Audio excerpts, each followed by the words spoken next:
bersama Kakak Suci Agustiari. Baik Kak, apa sih kesibukan Kakak belakangan hari ini?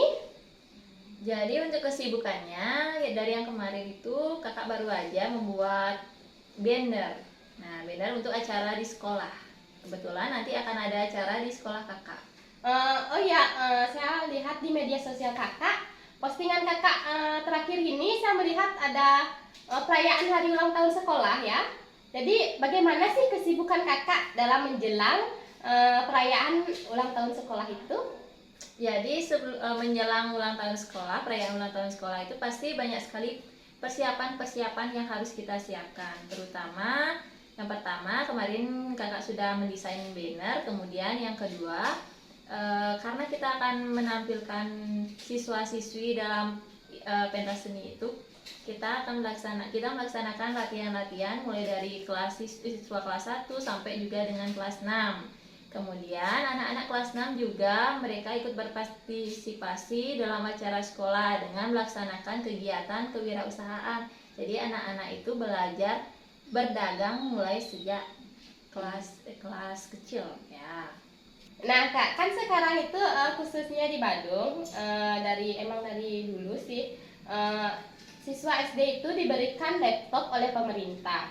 Ya, kadang-kadang saya dulu pernah waktu kelas 6 kan mendapatkan laptop.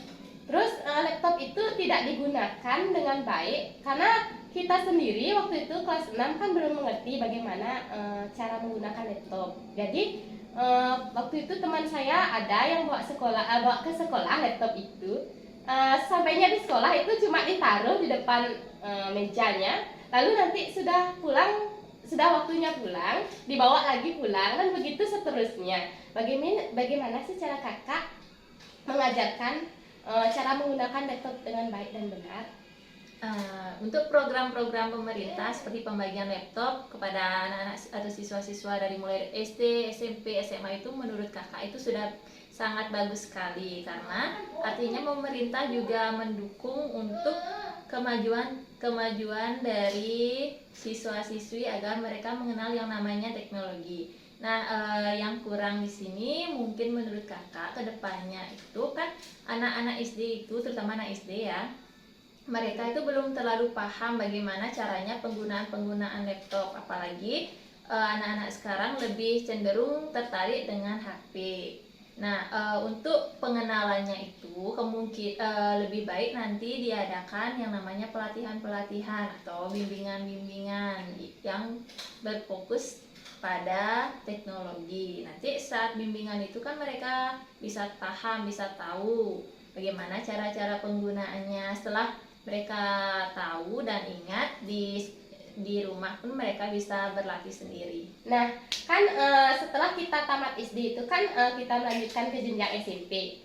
Jadi di SMP itu kita sudah diberikan penugasan atau tugas membuat PowerPoint dan mempresentasikannya langsung. Bagaimana sih cara kakak membekali anak-anak SD agar nantinya di waktu SMP tidak kelabakan gitu, agar mereka punya dasar lah bagaimana cara menggunakan PowerPoint itu. Jadi kalau untuk di SD itu karena mereka masih awal sekali, jadi mungkin kita akan hanya mengajarkan yang dasar-dasarnya saja. Contohnya bagaimana caranya mengetik yang benar. Kan kebanyakan kalau kita menggunakan laptop itu harus bisa mengetik, minimal bisa mengetik, apalagi kalau misalnya mengikuti ujian. Sekarang kan anak-anak SD itu kelas 5 mereka ada namanya tes ANBK, asesmen berbasis komputer. Jadi sebelum mereka mengikuti ujian itu mereka itu sudah harus bisa mengetik nama, mengetik kalimat-kalimat yang panjang untuk menjawab soalnya. Anak-anak SD itu merupakan tingkat yang paling awal, mereka belum terlalu paham. Nah, jadi kan ini merupakan hal baru untuk mereka. Nah, maka dari itu kita mungkin hanya akan mengajarkan tahap-tahap awal atau tahap dasar saja menanamkan konsep. Nah, untuk penanaman konsep untuk di SD, untuk memperkenalkan bagaimana caranya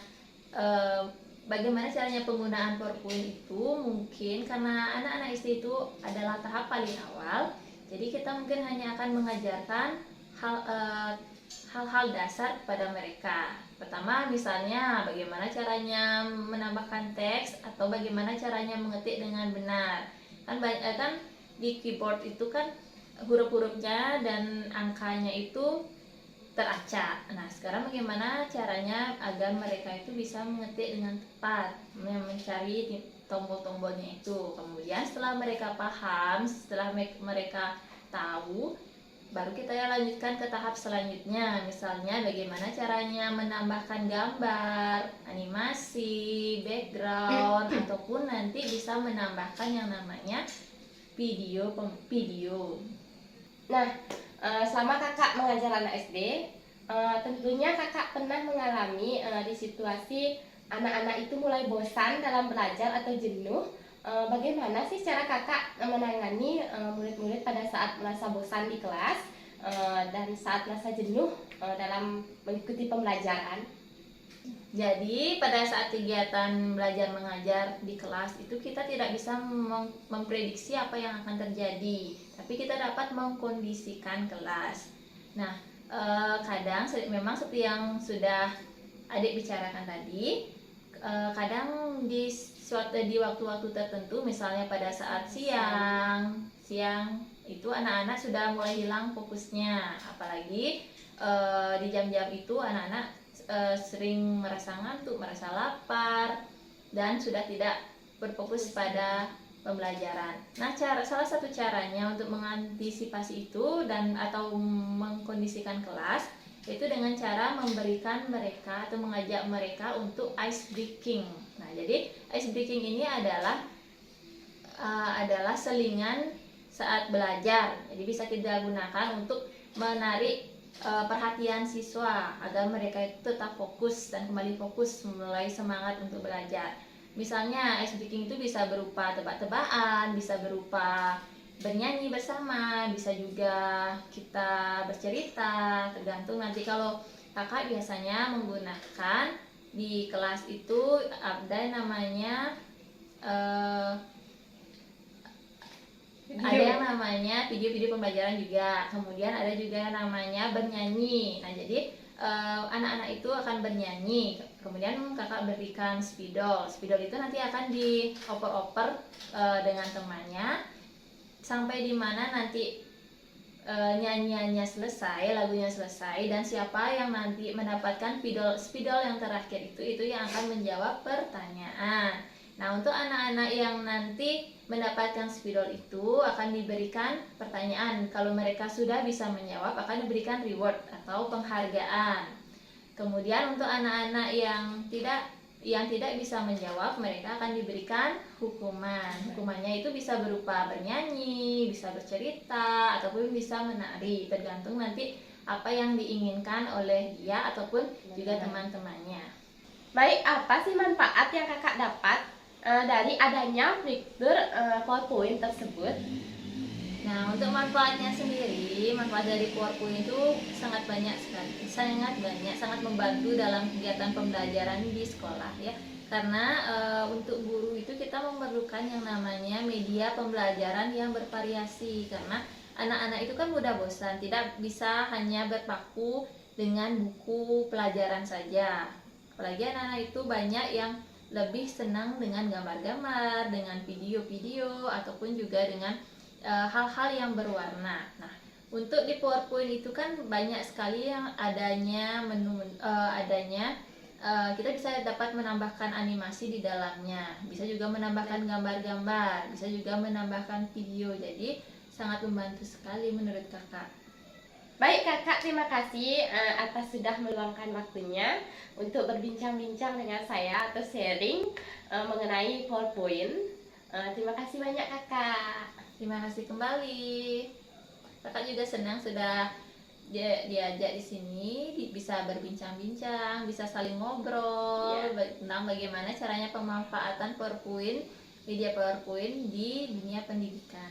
Ya, apalagi kakak sudah berpengalaman ya. Dan saya kan baru-baru. Iya, astungkara. Semoga nanti juga adik menyusul ya. Iya kakak, doakan ya. Astungkara. Kita